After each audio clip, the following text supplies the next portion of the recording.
Thank you for watching another episode of the Boat Geeks. If you are liking what you're finding here at our channel, please hit the thumbs up below. And please like and subscribe so you don't miss a future episode. Absolutely. And you can comment too. Feel free to comment. Yeah, we love to hear what you think. Thank you. Let's go around Maristone. It's like, no one's going to care about that. Like, let's pick up trash off the beach. I'm like, that's good, but like, no one's going to care who picked up the most trash. And I am, in my best days, I'm in it for the showbiz, or like I like a good dramatic hook. I like the flash. And at some point, and this was like maybe 2 beers in, so pretty lightly lubricated idea. I said something like, "What if we just said we nailed $10,000 to a tree in Alaska and said go get it?" Wow. And I was like, "Wait a minute, that came out of my mouth. That's something." So is that what happened? Did you just say it and you're like, "Oh my gosh"? I totally did, and everyone looked at me like I was an idiot. And then, but it was like, something's there. There's something there. From beautiful Port Townsend, Washington, a Victorian seaport on the Salish Sea, and recorded aboard the motor vessel Traveler. It's the Boat Geeks with Darren and Daeron.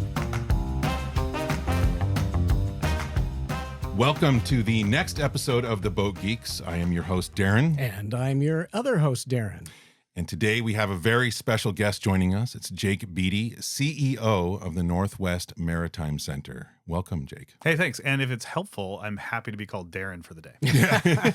We did have a 3D podcast with another Darren just recently, but yeah, we can go with Jake today. Yeah. Jake, it's great to have you here. We've been talking to you for years about doing a podcast and having you on as a guest. So it only takes, if anybody out there is doing a podcast, it only takes a few years to get Jake, who's always busy, as a guest on your podcast. But thank you for showing up. Yeah, thanks for having me. Totally appreciate it. So usually what we do, because we are the Boat Geeks, we love boats, everything about boats, Darren and I, we like to ask our guests what they like about boats or what your experience is about boats. So Jake, what do you love about boats? That is how long do we have for this question? Open-ended. Well, it's already ticking away. I have a very deep relationship with boats, and it's one that I feel like it's like with each year, I keep getting one layer of archaeology closer to whatever the truth is in terms of what really my connection with boats is. But it starts with something like boats are a monument, or monuments really, to like human ingenuity, human relationship with nature, like the iteration of humans doing things they're not really supposed to do, in a way that I think in my younger days, I would say it was human triumph.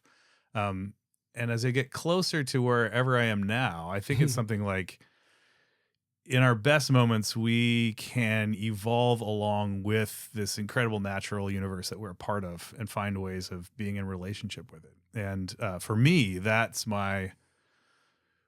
I continue to discover that that's why I want to be on the water, and that's the piece of especially this part of the Pacific Northwest that I want to work to connect people with. It's that we live in this incredibly dynamic, damn near spiritual set of saltwater waterways that have defined human existence here for 13,000 years. And the closer I can get to that, and the closer I can get other people to that, like I feel like it's like me getting closer to who humans are supposed to be here. That's pretty cool. That is a great answer. I feel like I've heard similar expressions from pilots about doing things that we weren't necessarily meant to do. Obviously, fly, float on the water, cross the oceans. They're all fans of Bernoulli's principle in one fashion or another. Bernoulli's principle. Let's bring this up on screen right now. What is Bernoulli's principle? I think in layman's terms, it's the pressure differential, whether it's on a wing or a sail, where you have low pressure and high pressure, which drives either the boat forward or the plane up or down. So good call. I like that from both of you. So do you own a boat of your own? I do. I do indeed. You want to talk about it at all? Sort of. I am in transition between boats. The boat, my perfect boat, my perfect boat is in hospice at the moment. Oh yeah. And it's been our family boat for a long time. It's a 35-foot New Haven Sharpie. So it's a 35-foot sailboat, flat bottomed and 2 masts, and it was designed for being a work boat in the oyster farms in like the mid 18th century. wow. So It's like a Chesapeake Bay type boat, isn't similar, but this was a Long Island Sound version. So it's okay. So it's 6 feet of beam, 8 inches of draft, 15-foot long centerboard, and it's just simplicity. You're 8 inches off the water. Like it's fantastic, and it needs a new deck, keel, bottom, and sails. So I understand It's a wood boat. sort of wanting to talk about it. Yeah, and I do understand the wood boat dilemma. But So we bought another boat. It was supposed to be the interim boat because I wasn't ready to let go. And this boat was a hear that, sweetie? 24-foot cat boat. So fiberglass cat boat. I was like, this is the perfect transition boat for me. It's still sail. It's got a cabin for the first time, so that's interesting. Yeah. It was so slow, and then the steering broke. Like, so I got to sail it on its transit from Olympia, and then it broke, and I've hated it ever since. And I actually called Joe Klein at 48 North on my transit. It's like, I think I have a piece I'd like to write. It's called I Hate Boats. I hate my new boat, and I might hate boating. So we'll see how it goes. One of those experiences. Yeah. I understand. Well, then, so I understand that that's a sensitive subject. Let's Thank you. turn it to something a little bit more positive. Thank you. Which is the fleet of boats that the Maritime Center has. So many boats. So you can kind of say they're your boats as well, right? There's some positive areas of boat ownership out there with the Maritime Center. The one boat I am totally familiar with is the Admiral Jack, or one of the boats that I'm very familiar with, the tour boat. I've been on that once. My family's been on it, and that's somewhat of a new boat for the Maritime Center. Yeah. Yeah, we bought it's a Power Cat we bought a couple of years ago, thanks to a very generous donor who saw the potential for it in our programs to be both something that we use during the school year as sort of a floating science classroom. Yeah. And we use that up and down Puget Sound, and both in support of our programs in Port Townsend as well as our support of our programs kind of in the greater Seattle area. And then in the summer, it turns into an excursion boat where I run a maritime engagement and education nonprofit in Port Townsend, which is arguably the most maritimely dense city that I care to be associated with anyway. Yeah. And one of my perennial problems with my job was people would walk in and say, hey, how do I get on the water? And my answer was, well, you could get on that whale watch boat for $100 a person, and they just left though, or I don't know. So what in the summer it does is it's a 45-foot Power Cat that was a former foot ferry between Port Orchard and Bremerton that we just repurposed, and now it does. It's a low-cost way for people to get on the water in Port Townsend Bay in the summers. And it's a great, fun little boat, and highly recommend going for a ride if you're around there. Also, my family, I believe I don't know if this was the only one that you had, but if it is, then we've also gone out on Onward, which is the 26-foot rowing dory. Was there another one? I mean, we have several boats that kind of fit that bill, but right. Onward is the one that you're remembering it correctly. Yeah. So that was a lot of fun. That's rowing and sailing, and we did a little bit of both. We've gone out twice, I believe, with my family. A lot of fun, kind of an older experience, and a lot of imagination in my mind. These things coming off the tall ships and rowing aboard with their, whatever they have to trade and their clubs to get some more sailors, hire some more sailors. So that's a fun boat. And then my daughter, we'll get into some of the events and the outreach that you do with the local community. But one of the areas that my daughter's been in your sailing camps every summer, and she's been taking out the Opties and the FJs. Yeah, is that correct? Yeah. So she's been learning on both of those, and you have a bunch of those. And then obviously you have some inflatables and some other. Actually, you have a sailboat too, right? We have several keelboats, yes. Yeah. So expand on the fleet from what I know. I mean, essentially, if there's a way to get people on the water, we're trying, either we have a boat to do that, right, or we're trying to get one to do that. We tend not to do as much in the paddlecraft world, but we have, we have the sailing dinghies, like you mentioned, for our summer camps and sailing team. We host the Port Townsend area sailing team that travels around and competes and does great things. We have instructional boats for adults as well. So we have several keel boats. We have a boat that is really designed for group instruction. And if anyone wants to ride on or learn on I feel like I've sailed 6 perfect boats in my life. And the Maritime Center 2-3 years ago was donated one of them called Levion Rose. And it was Paul Gartside design, Beth Jesperson up in Canoe Cove in BC built it. And it's rare for me to say something is perfect, but this boat is perfect. Wow. It's absolutely perfect. And it sails like a dream. Well, that's saying a lot coming from you for sure. So, I mean, pretty much now you're able to answer that question no matter what. If somebody walks in and goes, how can I get on the water? There's something. And depending on the time of year, like down to like we built a few, they're flat bottom. I think they came out of a Glen L design, but they're flat bottom, like side wheel paddle wheels that we've had during the Wooden Boat Festival, which I know we're going to talk about later. Yes. But I actually got to race Congressman Derek Kilmer in the Wooden Boat Festival. Wow. And these things that are like, they're designed for 6-year-olds. Yeah. And he's like, he came to the festival one year and he's like, I was like, what do you want to see, Congressman? He's like, I want to do something that my daughters would think is ridiculous. I was like, right this way, sir.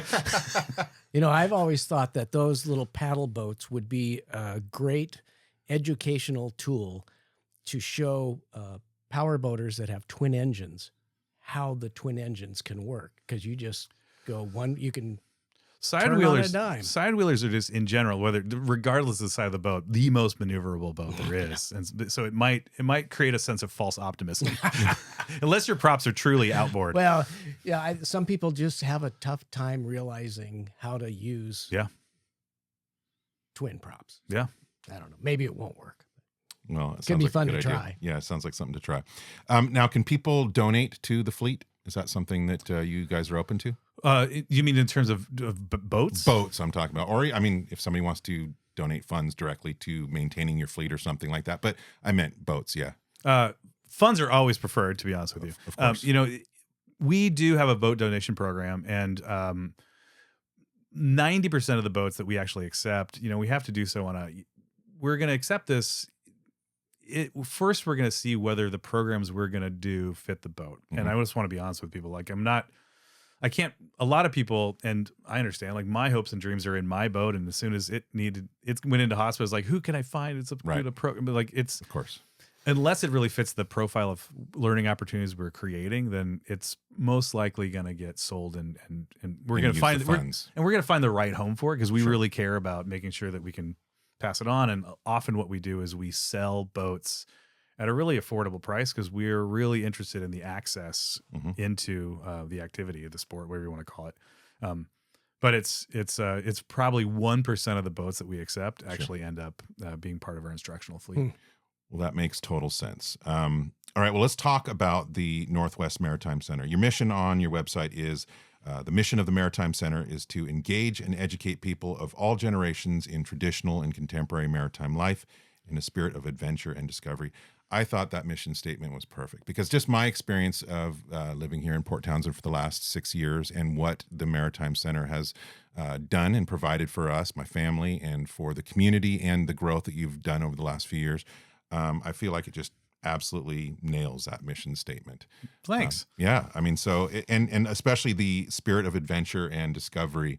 I've seen that with my daughter. So, she started taking your sailing classes, 6 years ago.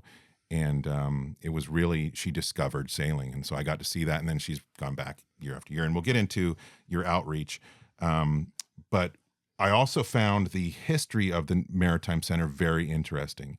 And my understanding is that it kind of the seed of it began with the first Wooden Boat Festival in 78. Does that sound right? I think it was 77. Yeah, that's correct. Yeah. So like, as I like to think about it, it's like the headwaters of who we are now started when all those hippies got around that campfire and decided to throw a party for themselves.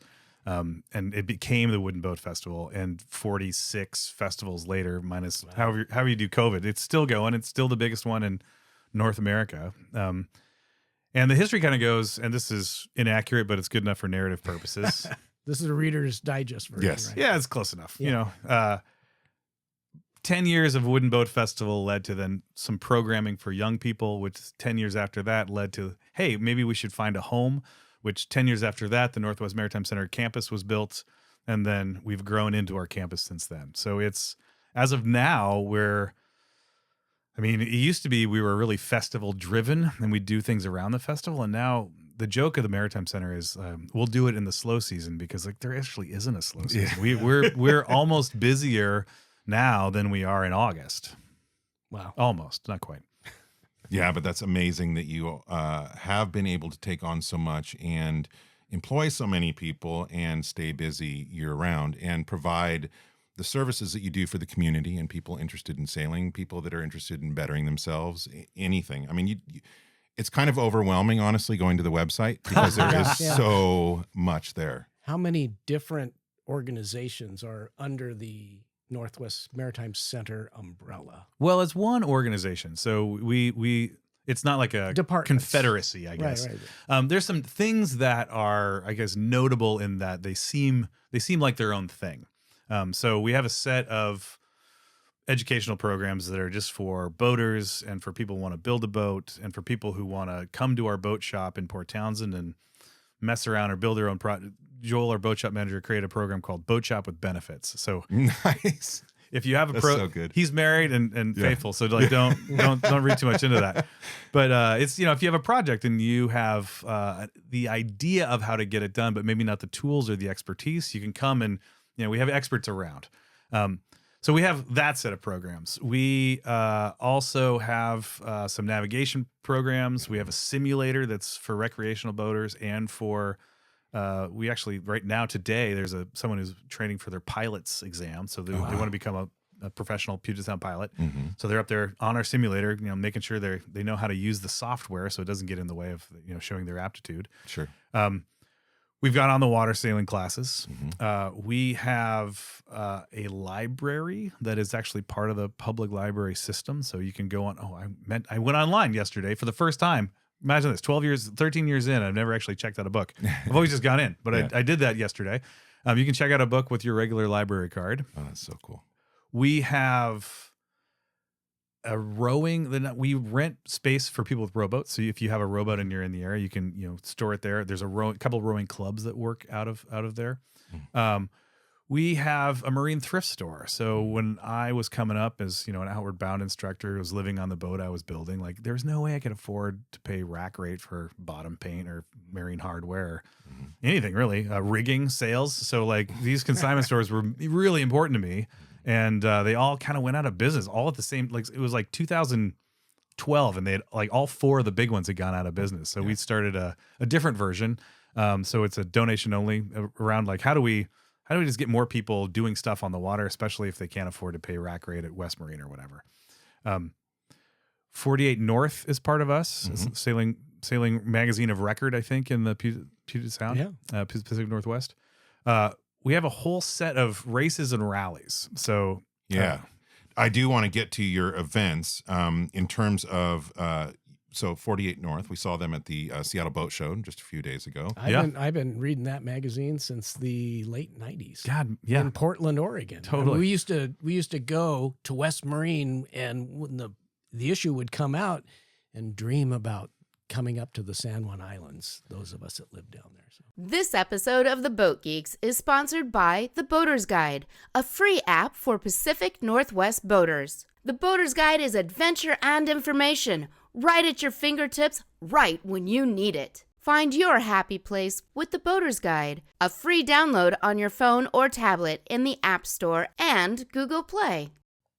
All right, so there's 48 Degrees North, and then also you recently acquired the Swan Hotel. Yeah, we did. Like all nonprofits that are maritime education focused. Of course you have a hotel. They buy a Victorian hotel. Who doesn't do that? Yeah. But I feel like that is such a perfect fit, again, for the Maritime Center because you have all these events. You have people coming out during the summer for a lot of the camps and so forth. So it makes sense to me that you would acquire it. It's right next door. So tell me a little bit about that, how that came about and how it's worked out for. Well, the origin story went something like this. I was at a retirement party for Port Townsend's, outgoing city manager, David Timmons, and the owner of the hotel came up to me and said, kind of whispered in my ear, said, "Jake, we're thinking about selling a hotel and we think you should buy it. And then I laughed as loud as I could at them. I said, that is the dumbest idea I've ever heard. Yeah. Luckily I have really smart board members. And it's, for a couple of reasons. One, it's the only privately owned adjacent property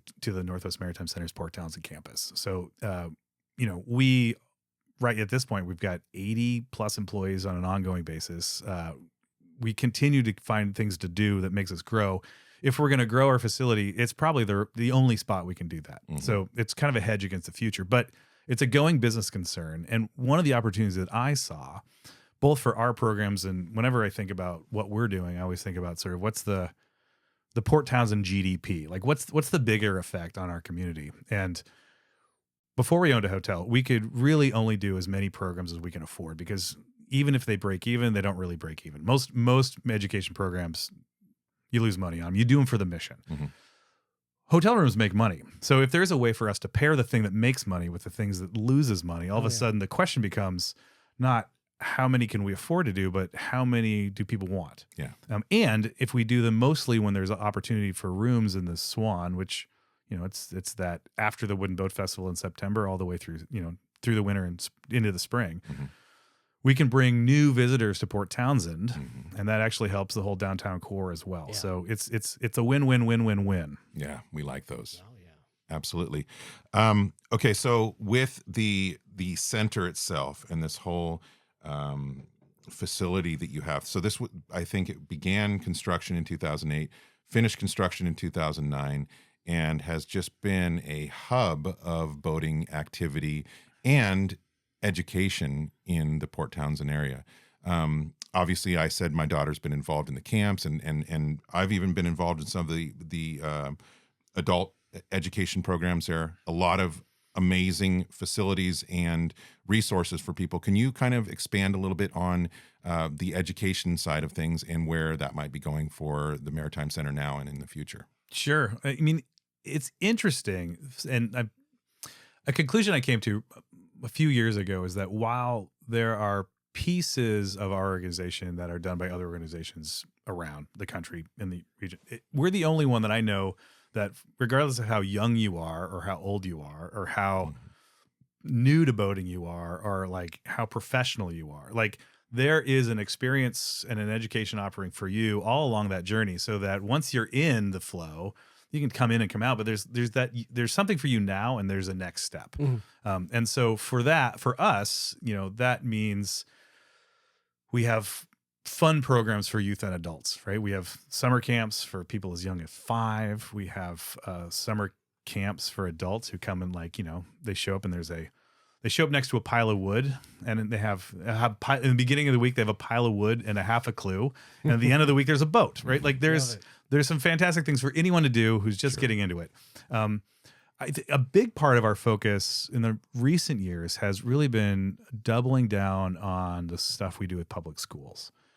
For a long time, and I'm going to get the years wrong, but let's say conceptually 17 years, mm-hmm. We've been working with every single 7th grader in Jefferson County who come to the Maritime Center for a 1 to 2 week experience we call the Maritime Discovery Program. Mm-hmm. And our instructors work with their teachers to not just create a field trip, but really to create a learning immersion experience where what they're learning in their regular classes are informed and animated and contextualized by a maritime lens. Mm-hmm. And so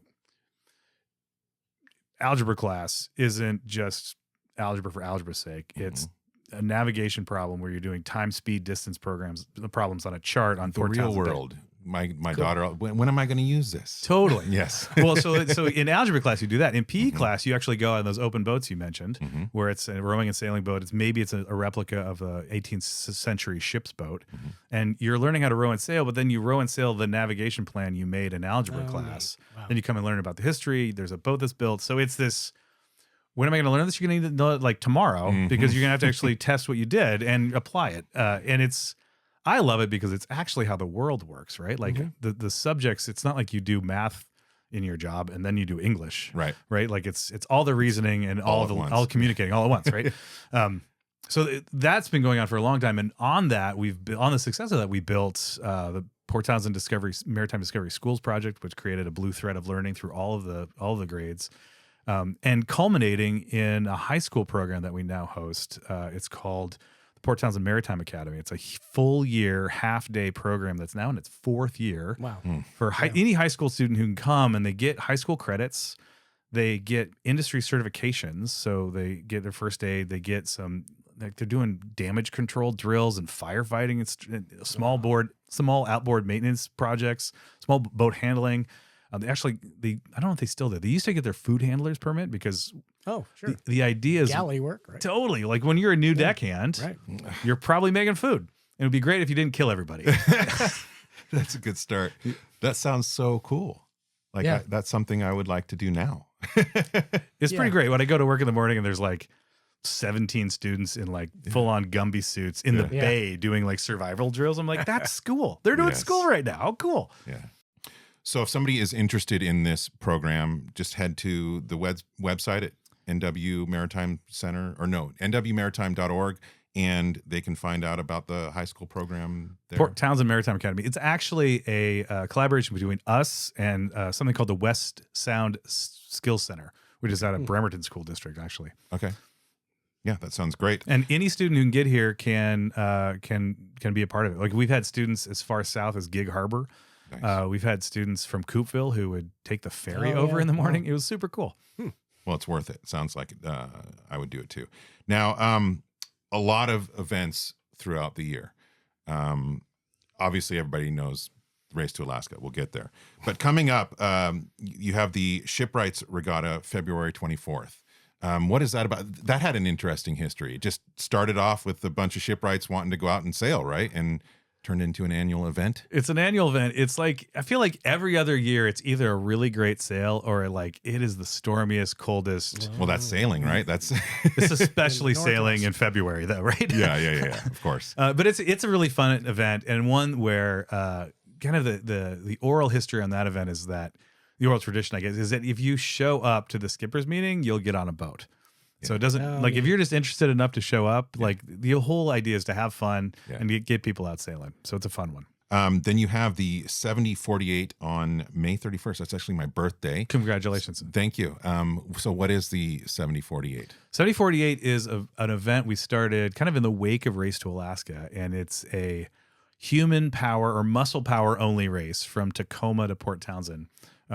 It's 70 miles. You get a maximum of 48 hours regardless of weather. So you're in kayaks, canoes, paddleboards, pedal contraptions. The contraptions are the ones that stick out in memory for me. I love the contraptions. Yeah, right? People are so creative, and it's like this mix between art and functionality. And in its best days, yes. Yes. Well put. And then, like we mentioned, the Race to Alaska. This begins June 9th. There's no necessarily a close date on that. I think the close date this year is there is a finite close date. Okay. I think this year it's like 4th of July ish. Yeah. So that is a big deal. We just had Jesse, Race Boss, on a recent podcast. And speaking of which, he launched his R2AK podcast. Yeah. I mean, obviously you can go listen to the Jesse Weigel episode and you'll get a lot of details about it, but tell us your experience with the Race to Alaska and your feelings on that amazing and incredibly dangerous race. Knock wood. Everybody knock wood. Yeah, I know. Well, I mean, I'm the guy who thought it up, so it's like my first child. Okay, so we tried to get this out of Jesse, kind of the origin story. Since you thought it up, let's do the origin story. Let's hear how this came to be. Well, you heard a little bit about my boat. My boat is simple. It's most of my boating, whether it really like my commercial boating history started on big boats and like progressively got smaller. Mm-hmm. And so the last thing I did professionally on the water, I was an outward bound instructor up here in the San Juans on roughly the same boats that we have at the Maritime Center now. So ship's boats, it's sail and oar. It's in a good day, you're rowing 2 knots. And so the currents that go 7 knots, you exist in supplication to them, right? At the mercy of. Yeah, very much so. Well, in unison with. Otherwise, Yes. Yeah. Uh, Don't fight it. But it's really where I re-fell in love with this area, and it's where I re-fell in love with being on the water. Yeah. And that's been a lot of my boating for my adult life has been on rowboats and sailboats. And there was a mug up at the must have been 13 Wooden Boat Festival at the beer garden with a bunch of us, folks who were just small boaters who were like, what do we do to get more people into this thing? Because it's affordable. It's a great way to be on the water. And honestly, I just hated all the ideas that were coming out. Yeah. And they were great, but it was like, let's go around Maristone. I was like, no one's going to care about that. Like, let's pick up trash off the beach. I'm like, that's good. But like, no one's going to care who picked up the most trash. And I am, in my best days, I'm in it for the showbiz, or like I like a good dramatic hook. I like the flash. And at some point, and this was like maybe 2 beers in, so pretty lightly lubricated idea. I said something like, "What if we just said we nailed $10,000 to a tree in Alaska and said go get it?" Wow. And I was like, "Wait a minute, that came out of my mouth. That's something." So There's is that what something happened? there. Did you just say it and you're like, oh my gosh? I totally did, and everyone looked at me like I was an idiot.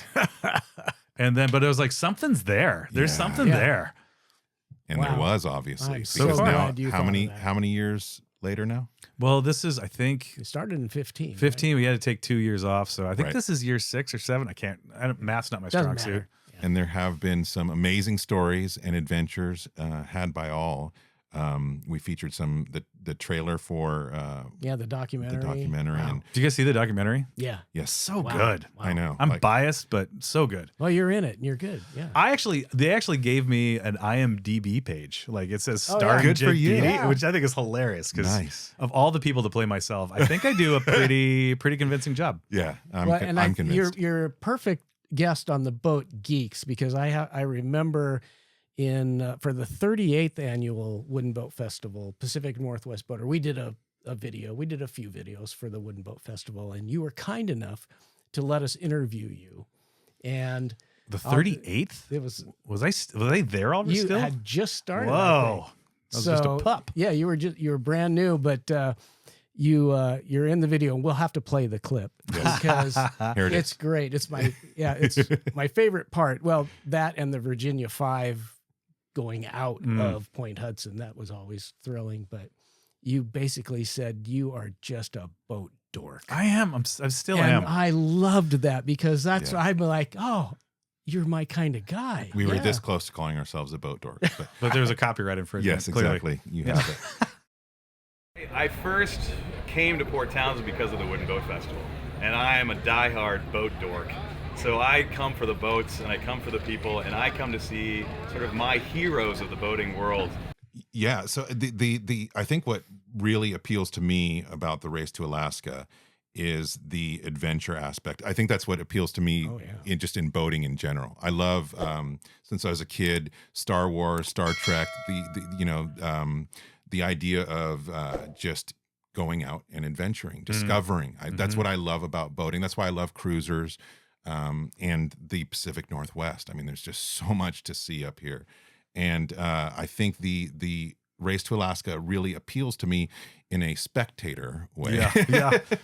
I do not have what it takes, at least not at this point, and maybe never. But I just see the excitement in the participants' eyes, and when they're explaining, because there's some documentaries that people made on their own, and so much footage to see people participating in that race. I think it's just really something special. So great idea. Obviously. So way to go. Yeah. Turns out. Yeah. So turns far, out it so was good. a great Well, idea.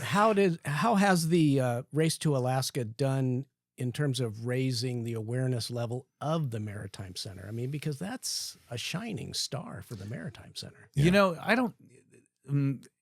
I can answer that question kind of obliquely. I think it was the first thing that we did that wasn't there was a slightly departure from everything we'd done before. It was the beginning of us living into the aspiration of this campus. It was really, from a scope and scale size, it was never meant just to be in service of Port Townsend, right? There's 9,000 people in Port Townsend. There's no reason we need a 27,000 square foot campus, right? So how from the beginning there was always, whether it was understood or not, there's sort of this implied mandate to do more, right? To do more for this boating community, to do more to connect more and more people to the water, and to do so in a way that felt as authentic to us today as the Wooden Boat Festival felt to the people that started that.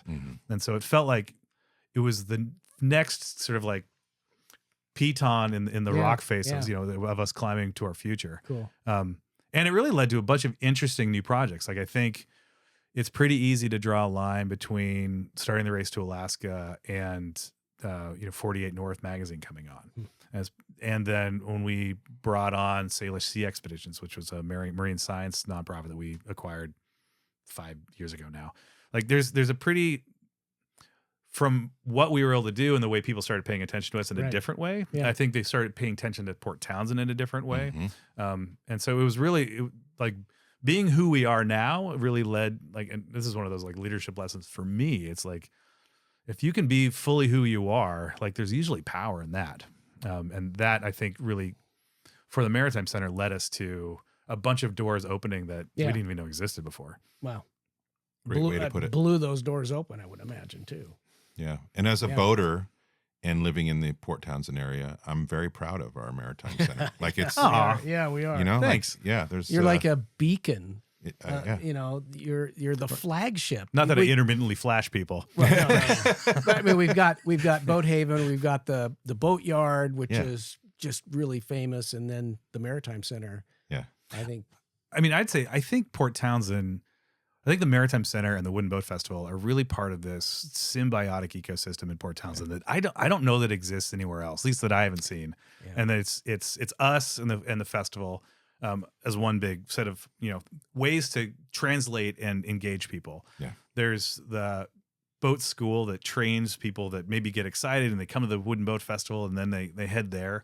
Then they head to the boat yard and Boat Haven and the port as sort of like a supporter of craft tradespeople. And then I think about all the spin-off businesses that, like, I think about Port Townsend Foundry, about Eden Saw, about these things that, like, if you didn't live here, you would make a pilgrimage to come just to like hang out in Eden Saw's wood shop or like look at the foundries. I mean, it's pretty fun that we have the opportunity to like exist within a 5-minute drive of all these places. Yeah. And I think there's the only other place in the country that I can think even comes close would be Mystic Seaport. Yeah, but that's not even. It's a museum. Yeah, that's about it. I think if you count, I'm not aware of the Marines trade community in and around Mystic that is as vibrant as ours. That's just it. There isn't anything quite like this anywhere.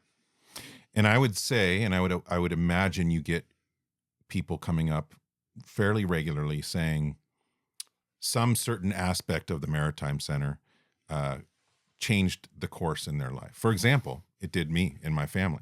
As I mentioned, we moved here, 6 years ago. I moved from Santa Cruz, California, so another coastal town and a lot of boats around me. But I didn't have the same interest in boats that I do now. And when we moved here in August 6 years ago, right before the Wooden Boat Festival. Went to the Wooden Boat Festival. My wife and I, it just like awakened something in us. All these old, beautiful boats and the history. I've always loved history and talking to all the owners or the operators. And which led to us buying our own wooden boat a few slips down here, which led to my daughter participating in the summer camps and the programs. And I can definitely say that all of that changed the course of my life, which, I'm sorry. On some level. And like I said earlier, I blame you for all of it. We wouldn't be here right now. We wouldn't. We really wouldn't. Yeah. And, I think... I'm sure, like I said at the beginning of this, I think you probably hear that from time to time, people coming up and saying, this really meant something to me. I now, work in the industry because of you guys or whatever. Is that something that you do here? I mean, my first experience with Port Townsend was rowing a longboat, so one of those open ships boats from our outward bound base camp up in Anacortes to the Wooden Boat Festival in 2001. Wow. That I remember rowing in through the breakwater at Port Hudson and was just like, what is this carnival? Like, wow, is this heaven? Yes. It's something, it's especially the Wooden Boat Festival, I feel like, but I think increasingly other events we do like Race to Alaska or anything, but it's, anytime you can turn on a light bulb and show someone like their own potential and show them a new opportunity that they didn't know existed, you know, it's a pretty powerful thing. I remember reading, you know, I've always had interest, as I mentioned, you know, my sci-fi background and just exploration. But I remember reading the Hornblower series when I was young, and I read all those books multiple times, and there was always something about the crew and working together and overcoming obstacles and so forth. But yeah, I think speaking of the Wooden Boat Festival, it is something magical. And let's talk about the Wooden Boat Festival, because obviously that's something that people around the world are aware of. I mean, I've talked to people that, you know, from as far away Australia that know about the Wooden Boat Festival in Port Townsend. So what is your experience with it? What have you seen change over the years and the growth? And tell us a little bit about the festival. Well, it's easy and maybe too easy and too simple and falsely simple to start with, like, what it is, right? It is a gathering of wooden boats and wooden boats enthusiasts, and the biggest one in North America. So I think ours has, you know, depending on the year, between 200 and 300 boats, both in the harbor at Point Hudson and on shore. And sometimes it is heaven, like you said. So good. It's so good. And the reason I love it so much, even at just the boat level, is that it is an expression of the wooden boat culture of here, very intentionally. In that, you know, I went to the wooden boat show at Mystic, and notice the nomenclature difference. The wooden boat show in Mystic, and it's the wooden boat festival in Port Townsend. And I didn't fully appreciate till I went to the wooden boat show, and the boats were immaculate. Sure. And they were like, it was like wall to wall, flawless hair shafts. Yeah. Just as far as the eye can see. For display only. Well, some of them went out, but like there wasn't the same level of West Coast, like it wasn't community oriented. It seems like it was different. Well, so I don't. It is what it is, and I think it's relevant to that culture. Yeah. But the reason I think ours is so great is because, you know, I'm from Bellingham, and like, you know, West Coast is a little less polished. You know, we're a little more, I don't know, sarcastic, or, you know, there's around the edges. There's a salted. I mean, the Wooden Boat Festival in Port Townsend started around a campfire and a bunch of hippies and a bottle of wine and whatever they were smoking. Yeah. And like that community spirit has gone through all the way. And so, you know, as much as I love the fantastic, you know, Lake Unit dream boats, or the absolutely flawless schooners, or, you know, private yachts that show up, there's always something weird in Wingnut that happens, right? Like one of my favorite, so the two of my favorite Wooden Boat Festival memories of just the boats, you know, this was maybe 10, 15 years ago now. There was somebody like cobbled together driftwood on pallets and stuck an outboard to it, and just like powered in, just kind of like rapscallioned in, right? And just it was perfect. Pirate fashion. Just pirated in. Yeah. Or like, you know, the Brad Rice on Whidbey Island, this is maybe 10 years ago too, designed a folding 52-foot boat that was designed to fold up into a 20-foot container. What? Because the owner wanted to ship a 20-foot container to Europe to do canals, but wanted his boat to be 52 foot long for my goodness. And so there was this weirdo, they called it the Frog Prince. It was Transformer. Like stuff that just wouldn't fly. Right. But it's part of the celebration. Yeah. And I guess the other part is, you know, there's the boats that you can go do. There's a million activities. Yeah. There are 100 or so presentations from worldwide experts who continually tell us, like, the people that show up in Port Townsend, like, they present all over the place. They're like, the people in Port Townsend are better informed. They ask better questions because they're all boat geeks. Yeah.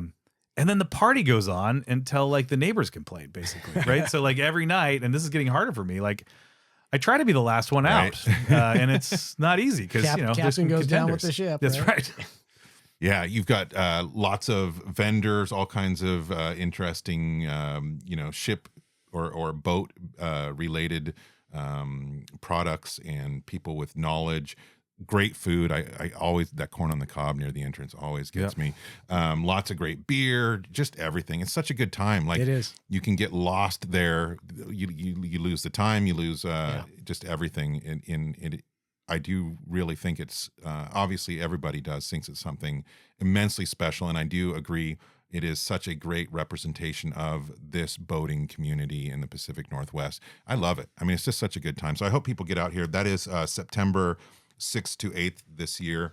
I think another thing that sticks out for me with the boat festival is that when you go there, it's not about any particular kind of boat. Like you said, you have people that have a little rowboat that you can see how much love they have for that boat, and just every aspect, and you can see it in the workmanship and how much they're caring for it and just cleaning it off after people, and they love that boat. And then up to 60-foot working boats, that are not showroom polished, but have so much interesting, history, and the people that are on board want to talk to you all about it. And it's just a great time. I think the passion is the it's the passion. It's the comment. There was a few years ago. There was an all purple boat. It was like painted purple. The interior is purple. The owners I remember wore that. purple. It was weird. My wife's favorite color is purple, so we noticed. They were way into it, and I was like, "You okay? Yeah. Good on you."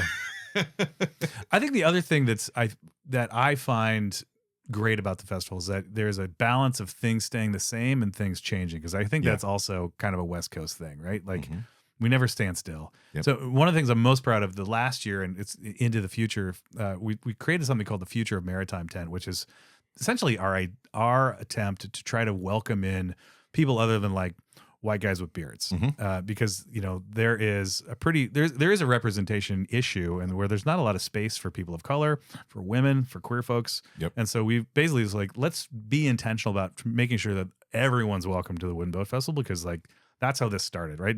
Wooden boats in the 70s were a thing because it was the accessible way to get on the water. So let's continue that tradition into the future. Inclusiveness. Cool. And you can read about that on the website at nwmaritime.org. I did check that out this morning. Yeah. Amazing. Again, everything. I would highly recommend everybody go check out nwmaritime.org.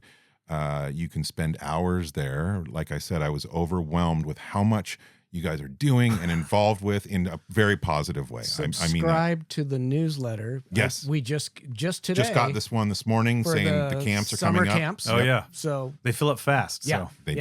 Yeah. So I was just talking. don't release this till you sign up with your daughters. I know, right? Like, we were driving, my wife dropped me off, and she's like, oh, well, then we got to get her signed up right away. Yeah. But you can also check the Maritime Center out on Facebook at Northwest Maritime Center, all written out. And then on Instagram at NW_Maritime. You guys have stuff just going on all the time. Yeah. So it's something you will want to check back out or check on regularly. We might have to have Jake come back and give us an update. If Jake will come back to us, then we would absolutely love to. War and Peace, the sequel. I'm on it. Exactly. Is there anything you want to hit on before we close up this episode? Is there anything on your mind? The sun has set. Yeah, so right. The sun has set. The natural lighting man has decided to fade to black. Just that, there's a lot of exciting stuff we're doing beyond just the Port Townsend area. In fact, we're being asked increasingly to provide some educational leadership role in the Seattle area, where we're helping to start the area's first maritime standalone high school. Wow. We're actually been asked to do a feasibility study for starting a maritime college on the Olympic Peninsula. Oh my goodness. And lots of other things about congratulations. That's awesome. It's pretty nice, and I think it's a nod to the legacy of 47 years of building from a wooden boat festival. Everybody's blood, sweat, and tears that have happened over the decades has led to what you're able to do now, and that's just full circle. And then it comes back into the boating community and people who are supporting everything that you're doing. And what a wonderful program you guys are doing. Hey, thanks. Yeah, keep up the good work, as they say. That is it for this episode of the Boat Geeks. We've had Jake Beattie from the Northwest Maritime Center, and I'm Darren. I'm Darren. And we'll see you next time. And he's an honorary Darren. Yes, honorary Darren today. Darren for the day. Darren for the day. Cheers, guys.